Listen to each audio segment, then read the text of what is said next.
Welcome to Not That Girl Anymore, part of the Liminal Network. I'm your host, Dawn Bouillon. This is more than a podcast. It's a sisterhood. We're reclaiming our voices, our worth, and our lives. One story, one truth, one brave step at a time. Hey, friends. Welcome back to Not That Girl Anymore. I'm your host, Dawn Bouillon, trauma therapist and coach, and the founder here of Embrace Your Brave. And yes, today we are talking about the show that I'm almost positive you probably heard of it or watched it a few times. But I have spent weeks trying to figure out why this show and this story has affected me so much and why it has affected so many of us. Why we are crying at the same scenes and texting our friends and sharing the clips and rewatching episodes over and over and over again. I think I've lost count. Why we're talking about it with our daughters and our sons and our partners and our friends and even our therapists. And I think I'm finally figuring it out. I don't think we're responding to off campus simply because it's a great story. I think we're responding because it reminds us of what healing can look like. Not perfect people, healing people. People carrying wounds and carrying trauma and carrying grief and carrying shame. And people trying to trust again. People trying to find their voice. People trying to figure out who they are after something painful happened. People trying to come home to themselves. And isn't that all of us in some way? The more I've reflected on it, the more I've realized this story isn't really about men or women. It's about people. It's about people breaking cycles, people choosing healing, people choosing honesty, people choosing connection, and people choosing each other. Not fixing each other, not rescuing each other, but helping each other heal. And honestly, that is the world I hope for. A world where we stop passing pain from one generation to the next. A world where we face what hurts, where we feel what hurts, and where we heal what hurts. A world where men and women become safer for one another, and where healing isn't something we do alone. A world where we help each other become who we were always meant to be. As I've watched people talk about this show, I don't hear them talking only about the romance, even though there's plenty of it. I hear them talking about healing and hope and friendship and trust and belonging. I hear people talking about mothers they wish they had, or friends they wish they had, or partners they wish they had. I hear people talking about what it feels like to finally be seen. And that tells me something super important. Healing often begins when we stop feeling alone. Healing begins when someone finally says, "Me too."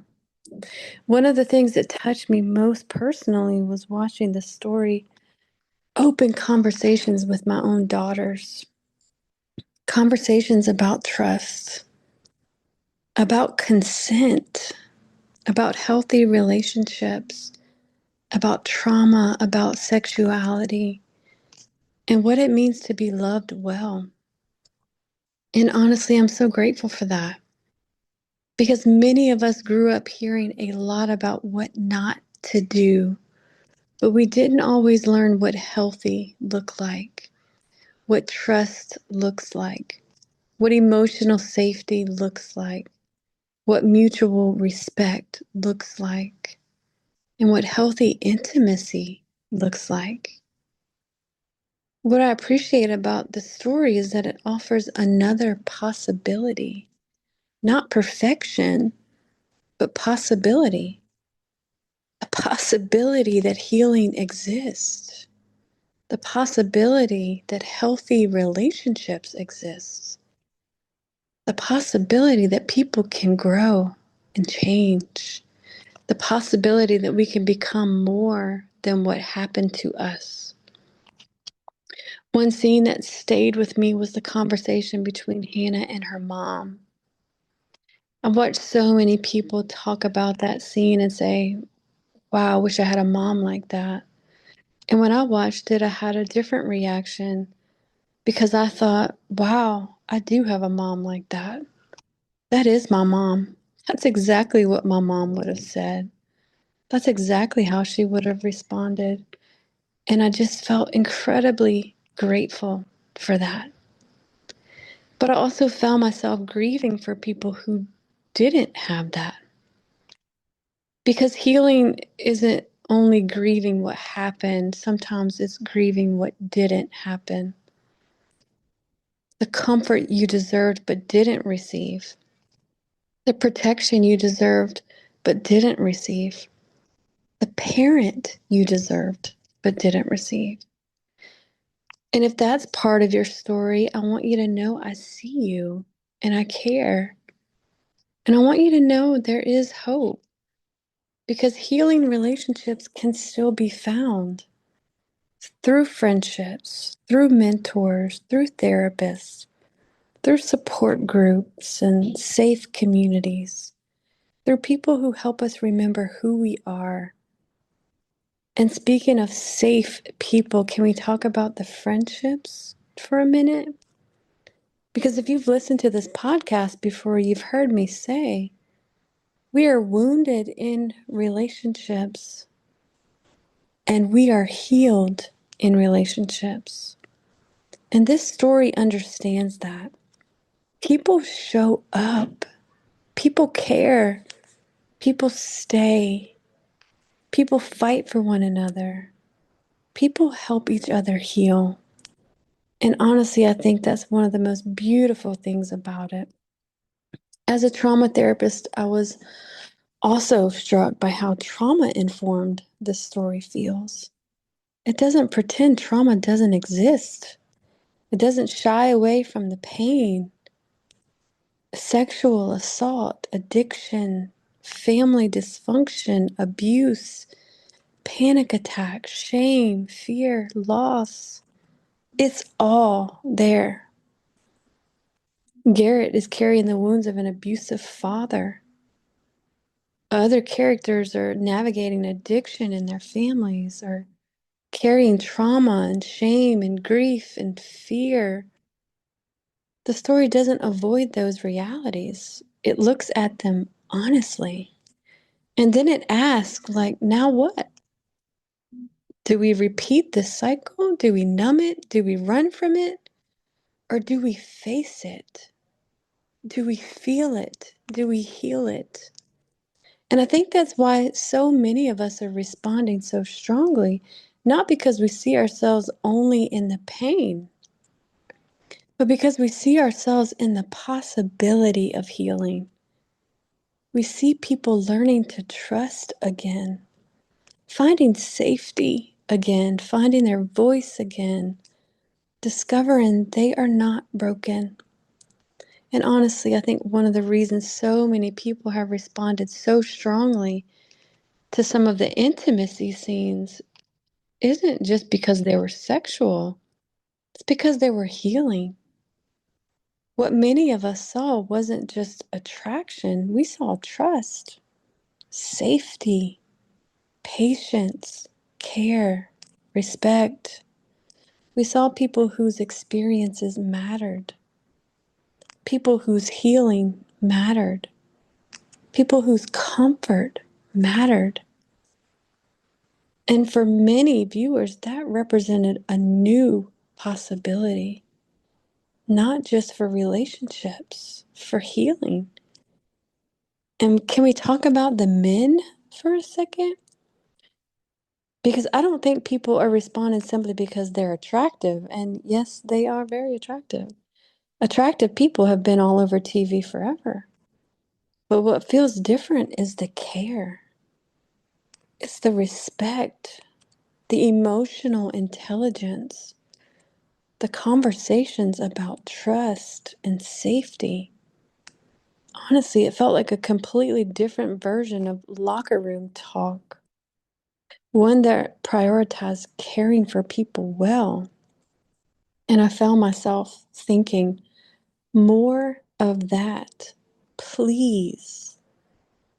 One of the things that surprised me most is how connected I feel to people all over the world through this experience. People I've never met, people with completely different stories, and yet we're crying at the same scenes. We're talking about the same characters, feeling moved by the same moments. And there's something beautiful about that because trauma can feel isolating. Shame can feel isolating. Grief can feel isolating. And then a story comes along, and suddenly millions of people are saying, I saw myself in that. I felt that. I understand that. And for a moment, we're reminded that we are not alone. As the final episode ended and that song started playing called The Girl That I Am, and I just sat there because maybe that's what this entire story is really about. Becoming, finding your voice, learning to trust again, learning to let people in, learning to believe that healing is possible, and learning to love the person you're becoming. And it made me think about all the people who helped me become who I am. My mom, my brother, my therapist, my friends, my daughters, the people who love me, the people who believe in me, the people who reminded me who I was when I forgot and still do. Because yes, I am the woman I am because of what I've been through, but I'm also the woman I am because people have loved me. And I know not everyone listening has had those people, and some of you are still looking for them. And if that is you, please don't give up. Safe people exist, healing spaces exist. You deserve relationships where you can be seen and known and loved and valued. And honestly, that's one of the reasons I'm so passionate about creating spaces like Reclaiming You. Because I've watched what happens when people discover they aren't alone. I've watched them find hope. I've watched them find healing. I've watched them find themselves. And maybe that's what I've been trying to put words to this whole episode. It's gratitude. I'm grateful. I'm grateful for every conversation this story is opening up. I'm grateful for every parent talking with their child. I'm grateful for every survivor who feels less alone. I'm grateful for every person who walks away believing healing is possible because healing changes lives. And when something helps us feel seen and connected and hopeful and understood, I pay attention. You know, it's not every day that millions of people are paying attention to the things that I care about most. Healing, trauma, friendship, trust, belonging, breaking cycles, becoming who we were always meant to be. And if a story helps us have these conversations, I am so grateful for it. Maybe that's why this feels bigger than a television show. Maybe that's why it feels like a movement. Not because it's therapy, but because it's opening conversations that help people heal. And honestly, I feel like off campus is part of the worldwide healing team. Now, welcome to the team off campus. We're so glad you're here. And so, friends, listen, I don't know if you've seen the show, but I highly recommend it. It is doing something. It is bringing a healing movement.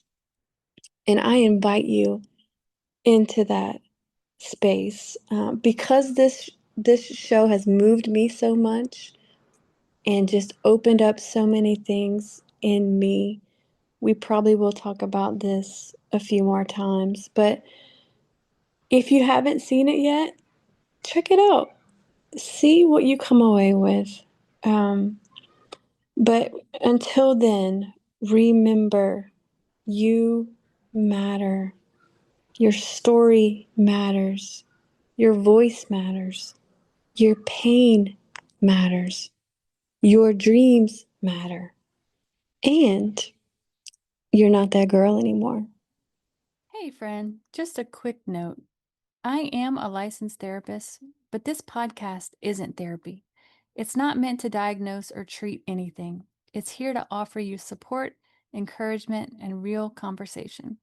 If you're struggling, please reach out to a trusted professional. You are not alone, and you are so worthy of healing. Even if your voice shakes, keep using it. Your healing matters. If you're ready to go deeper, you can book a session by clicking the link in the show notes or visiting our website, embraceyourbrave.org, to learn more about our therapy and trauma-informed coaching options. Let's explore how we can walk this journey together. You are not alone. Embrace your brave, sis. You're not that girl anymore.